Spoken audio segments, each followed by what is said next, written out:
Some of you Pokemon veterans might be scratching your heads about why I started with Detective Pikachu of all movies to review. And the answer, unsurprisingly, is thanks to my monumental ignorance when it comes to all things Pokemon. I honestly didn't know that there were animated movies before I started all this. But I was reminded of this movie's existence thanks to Twitter, so today I'd like to give my thoughts on it. Let me preface this by saying that I came to this movie knowing absolutely nothing about how the fandom feels about it. I have no idea if it was well received, panned, or if the fans had their torches and pitchforks at the gates of the studio.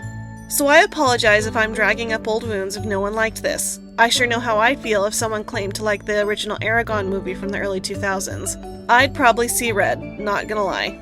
However, with that being said, yes, we did like it, and it's honestly one of my daughter's favorite movies now because of her unbridled love for Pikachu and Squirtle.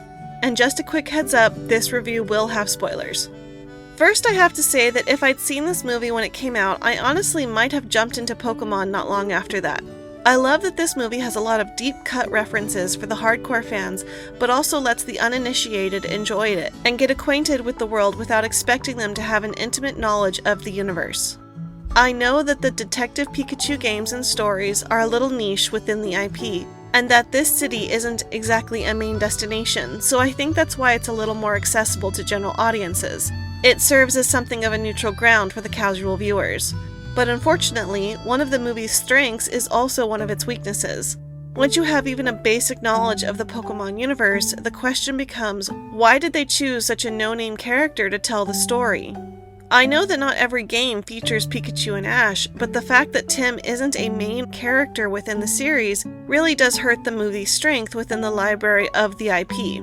It's enjoyable, but I could and do see how hardcore fans may have been a little weirded out by the lack of recognizable characters. It's almost like having an Iron Man suit follow around a completely new character who has nothing to do with the Avengers and who lives in Florida. What saves it, though, is, like I said, it has so many subtle and deep cuts in the background, it really does feel like it belongs in the world. The Pokemon moving around and existing alongside humans and participating in daily life was really well done. The Growlithe were cute on a level I wasn't prepared for. They look and behave like legit dogs. And seeing the decals and posters on Tim's childhood room were really cool. At times I feel like this movie almost breaks the fourth wall a little bit. Pikachu singing the main theme song of the animated TV show towards the end of the movie had me and my husband trying to work out how the song would exist within this world. But I do still think that the movie's strength, its accessibility, is also its weakness. This should have been like 2 or 3 movies down the pipeline if they'd done a cinematic universe. I think that it would have been cool to start off with Ash and Pikachu and then expand out from there. But, like I said, I wasn't paying attention when it came out, so I have no idea if I'm alone in feeling this way. It's just an observation as a fellow nerd of other IPs. I love that this movie was willing to poke fun at itself. The Magikarp scene was great, and the lick-a-tongue part was so uncomfortable. But I feel like that's how everyone feels when they see that Pokemon, and I appreciated that they were willing to lean into that.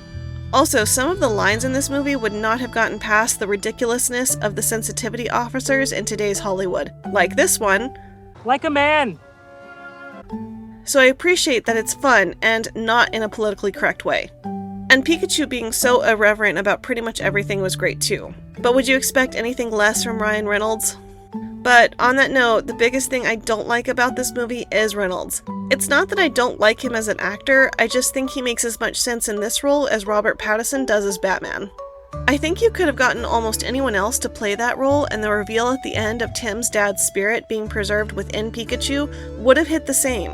I just don't like that a cute, wholesome little creature has the same voice as Deadpool. I'm just not a fan. I'd love to know what hardcore fans thought of that choice, because I would have been salty AF if I'd been a fan when it came out. Tim was, poor guy, not a great actor, and it's not surprising he's really not been in anything else of note. I don't know if he could have been any more flat if he tried.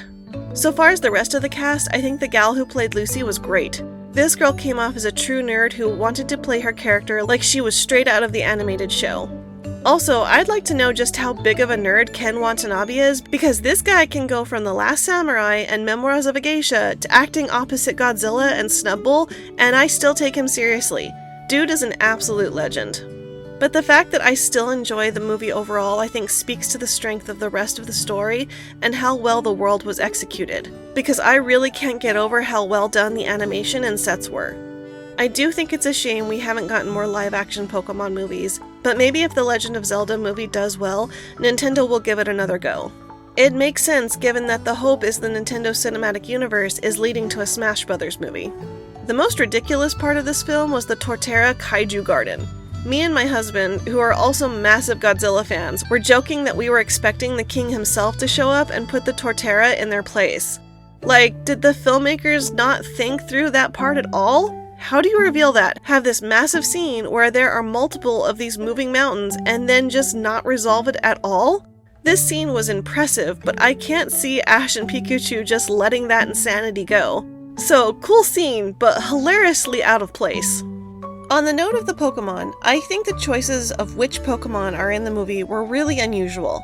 So far as starters are concerned, you had the Kanto trio, but then the only other one I saw was Trico. Bruh. There seemed to be a high volume of normal types and a lot of grass. But then they just seemed to pick a handful of specific Pokemon to keep throwing in the background. It seemed like half the residents of this city had Growlithe, Emolga, Weavile, or Doduo as partners. I understand that of all the hundreds of Pokemon there are to choose from, they couldn't animate all of them, but the cut and paste of those assets in so many of the backgrounds did get a little redundant.